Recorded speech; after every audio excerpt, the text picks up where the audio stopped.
In this video, we are going to show you how to create a new document in CorelDRAW. Now, creating a new document is pretty much creating a new project, a new save file in other apps. So when you're here, whether you have downloaded and installed the app on your PC or laptop, or you're just using the browser. So browser, you can try it out before you buy it. Web.coreldraw.com.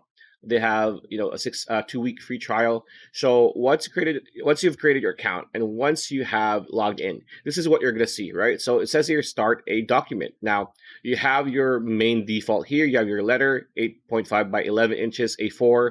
Everybody knows A4, and then web 1024 by 768. What you want to do if you want more or a customized option or more options is click on more. This will appear here, and then you can just choose whatever document setting you want. For example, we want fan hold, right? All we need to do is click on this, right? And it's going to see on your right hand side, you're going to see the dimensions of what you chose, as you can see here, especially via the dimensions, right? Width and height, etc.